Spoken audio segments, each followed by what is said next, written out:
Okay, ఒక్కసారి music play చేయండి అమ్మా. మెడ ముట్టుకుంటే తొడ కొట్టినట్టే.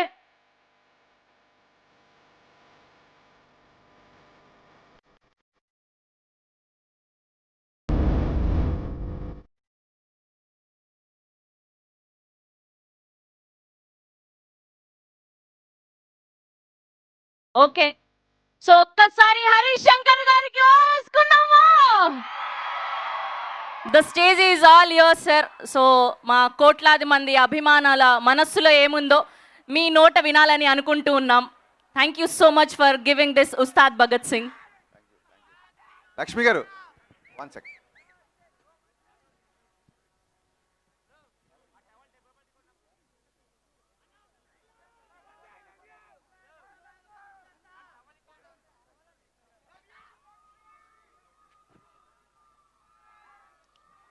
Good evening everybody. యాక్చువల్గా ఈ సాంగ్ హుక్ లైన్ ఆయన నోట్లోంచి వినాలి. ముందే ఆయన నోటి నుంచి వింటేనే హై వస్తుంది, ముందు రివీల్ చేయకూడదని చెప్పి దీనికి ఏ ముహూర్తాన ఆరా ఆఫ్ వస్తుందని పెట్టామో, ఇవాళ ఇక్కడికి వచ్చిన ప్రతి ఒక్కళ్ళలో ఆరా కనబడుతుంది. ఆరా అంతా మల్లారెడ్డి విశ్వవిద్యాపీఠలోనే ఉంది. Thank you so much. నిజంగా సండే కదా చాలా తక్కువ మంది వస్తారనుకున్నా, బట్ నేను ఎక్స్పెక్ట్ చేసినట్టు చాలా ఎక్కువ మంది వచ్చారు. Thank you so much. And ఈ ఆపర్చునిటీ ఇచ్చిన ఎంటైర్ మల్లారెడ్డి విశ్వవిద్యాపీఠ్ యాజమాన్యానికి, ప్రీతి రెడ్డి మ్యామ్కి మేము మనస్ఫూర్తిగా థ్యాంక్స్ చెప్పుకుంటున్నాం అండి. Thank you so much. సార్కి, శరత్ సార్కి మనస్ఫూర్తిగా థ్యాంక్స్ చెప్తున్నాం. థ్యాంక్ యూ సో మచ్ అండి. ఒక సినిమాలో ఒక సీన్లో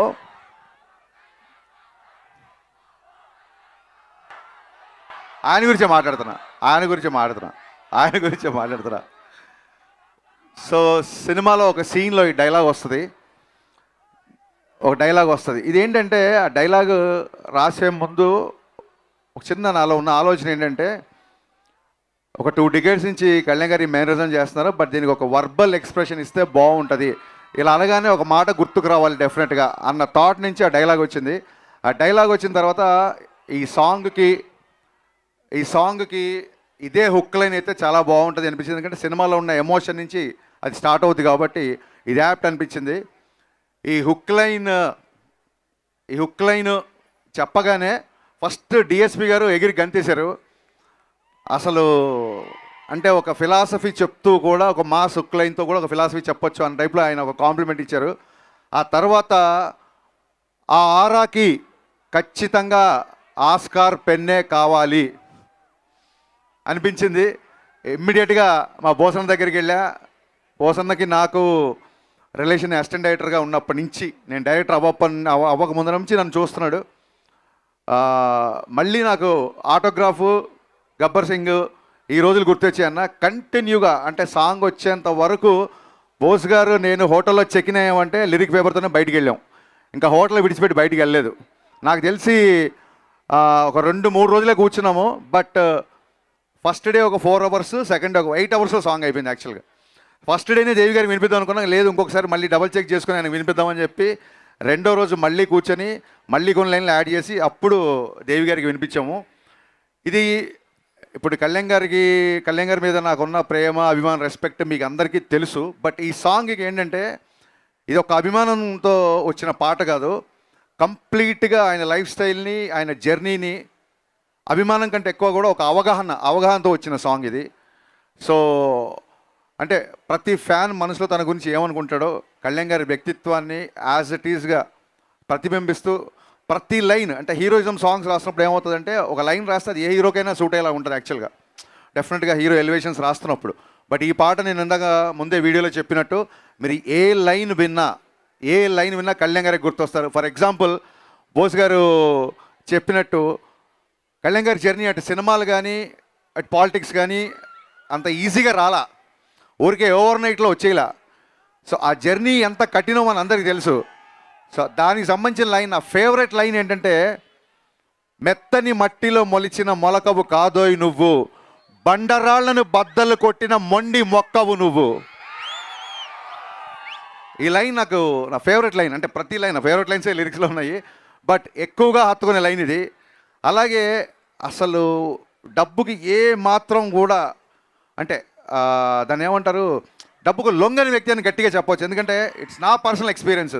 గబ్బర్ సింగ్ తర్వాత మా కాంబినేషన్లో చాలామంది సినిమాలు, కొంతమంది కార్పొరేట్ వాళ్ళు వచ్చి యాడ్స్ ట్రై చేద్దామంటే కళ్యాణ్ గారికి 2012లోనే, ఆ రోజుల్లోనే ఆల్మోస్ట్ అప్పటికి పాన్ ఇండియా అనే టర్మే లేదు, కానీ ఆల్మోస్ట్ షారుఖ్ ఖాన్ యాడ్స్కి తీసుకున్నంత రెమ్యునరేషన్ ఆఫర్ చేశారు కళ్యాణ్ గారికి. బట్ ఆయన ఆ కార్పొరేట్ ప్రొడక్ట్స్ కొన్ని ప్రొడక్ట్స్ హెల్దీ కాదని, కొన్ని ప్రోడక్ట్స్ కిడ్స్కి మంచిది కాదని చెప్పి ఆయన రిలీజ్ చేశారు. ఆ యాడ్ నన్ను తీయమన్నారు. నా కళ్ళ ముందు ఆయన కొన్ని కోట్ల రివైల్ చేసే యాడ్స్ని రిజెక్ట్ చేశారు.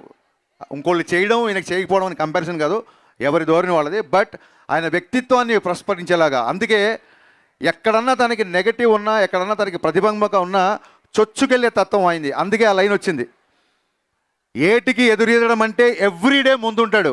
ఎదురీదడం అంటే ఎవరైనా భయపడతారు, ఏటికి ఎదురీదడం అంటే ఎవ్రీడే ముందుంటాడు, ఎవరెస్ట్ అంతటి ధనరాశిని ఎంట్రుకలా విసిరేస్తాడు. సో ఈ జర్నీ అంతా ఈ సాంగ్లో పెట్టడానికి ట్రై చేసాము. లాస్ట్ టైం సాంగ్ రిలీజ్ అప్పుడు చెప్పినట్టే మళ్ళీ డిఎస్పి గారు పాట పెట్టలేదు, ప్రాణం పెట్టారు ఈ పాటకి. ఆయన నేను ఆల్మోస్ట్ ఒక 1 వీక్ 10 days, నాకు తెలిసి ఈ పాటకు స్పెండ్ చేసిన టైం మనం ఏ సాంగ్కి స్పెండ్ చేయలేదు.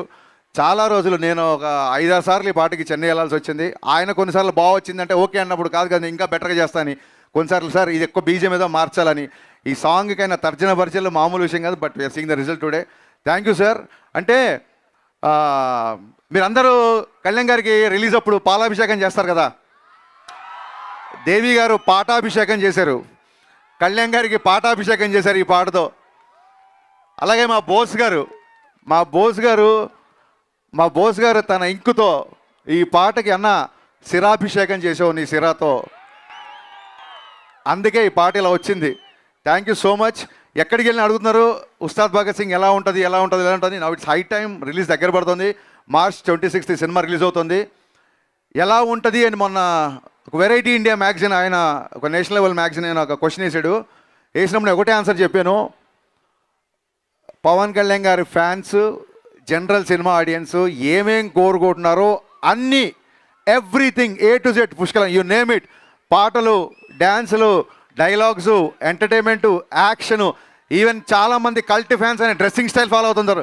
ఆయన డ్రెస్సింగ్ స్టైలు అండ్ ఎంత పర్టికులర్ అంటే మీ అందరికీ నచ్చే హెయిర్ స్టైలు, డ్రెస్ స్టైల్ ఒకటే కాదు, మీ అందరికీ నచ్చే హెయిర్ స్టైలు. 2 గంటల 30 నిమిషాలు సినిమాలో 2 గంటలు తృప్తిగా పవన్ కళ్యాణ్ గారిని చూసుకుంటారు. 2 గంటలు పవన్ కళ్యాణ్ గారు మేము ముందుంటారు. ఆయన మనస్ఫూర్తిగా నవ్వి ఈ సినిమాల్లో చాలా కాలం అయింది. దీంట్లో ఆయన సెన్స్ ఆఫ్ హ్యూమరు, సహజంగా ఉండే ఆయన ఎటకారం, ఆయన కామెడీ, ఆయన లాఫ్, ఆయన ఎనర్జీ, ఆయన swag, you name it, whatever you name it, that is there in the film. So కలెక్షన్లు, సక్సెస్లు అంటారా, ఇదంతా దైవాధీనం. బట్ సినిమాకి వచ్చినప్పుడు నేనేమనుకున్నానంటే ఎవ్రీ పవన్ కళ్యాణ్ గారి fan best of Pawan Kalyan experience ఈ సినిమాలో ఉండాలి అని అనుకున్నాను. అలాగే ఉంది. కళ్యాణ్ గారు లాస్ట్ సినిమా చెప్పినట్టు కళ్యాణ్ గారు ప్రాణం పెట్టి పనిచేశారు ఈ సినిమాకి. కొన్నిసార్లు పగలు అక్కడ మంగళగిరిలో ఉండి నైట్ ఇక్కడికి వచ్చేసేవాళ్ళు. 18 గంటలు, రోజుకి 18 గంటలు కళ్యాణ్ గారు పనిచేసే సందర్భాలు ఉన్నాయి ఈ సినిమాకి. అండ్ దాన్ని ఏమంటారు, ఈ పాట ఎస్పెషల్లీ నేను బోస్ గారికి చెప్పింది ఏంటంటే, ఈ పాట కళ్యాణ్ గారి మీద నాకున్న ప్రేమ. సో బేసికల్గా నేను ఒక ప్రేమ లేఖ రాయాలి సార్ అన్నాను, ఆయన దానికి సిరా ఇచ్చారు. థ్యాంక్ యూ బోస్ అన్న, థ్యాంక్ యూ సో మచ్. ఈ పాటే కాదు, సినిమాలో ఏ పాట అయినా సరే చాలా గ్రాండ్గా, చాలా విజువల్లీ ఒక ఫీస్ట్ లాగా ఉంటుంది. దానికి రీజన్ నన్ అదర్ దాన్ మా ప్రొడ్యూసర్లు నవీన్ గారు, రవి గారు. వాళ్ళిద్దరు లిటరల్గా ఒక 3 ఏళ్ళు నన్ను భుజాల మీద మోసారు. భుజాల మీద మోసారంటే లిటరల్గా కాదు, వాళ్ళ హైట్కి ఎవరైనా భుజాలను ఎక్కితే మట్టు కింద పడిపోతారు. వాళ్ళు జాగ్రత్త ప్లాన్ చేసుకున్నారు. సో భుజాల మీద పోయడం ఏంటంటే ఏ రోజు కూడా, అంటే కొంచెం ప్రాజెక్ట్ మేము అనుకున్న దానికంటే డిలే అయింది కాబట్టి ఏ రోజు కూడా చిన్నపాటి అసహనం కానీ, చిన్నపాటి నిరాశ కానీ లేకుండా ప్రొడక్షన్లో నేను అడిగిందే కాదు, నేను అడిగిన దానికంటే ఎక్కువ ఇచ్చారు. వాళ్ళు చిన్న ట్రాఫిక్లో ఇరుక్కున్నారు, they are on the way, any moment they'll be reaching here.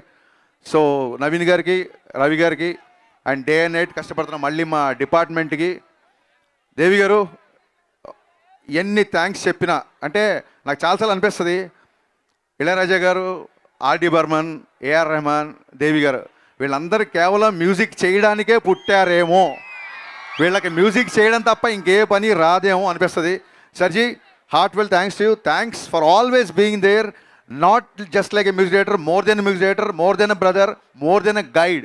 Thank you so much. మీరు అక్కడ ఫిల్మ్ఫేర్ అవార్డు తీసుకొని ఫాస్ట్గా ఈవెంట్కి రావడంకు అందుకు మళ్ళీ థ్యాంక్స్ చెప్తున్నా. Thank you guys. So remember March 26th.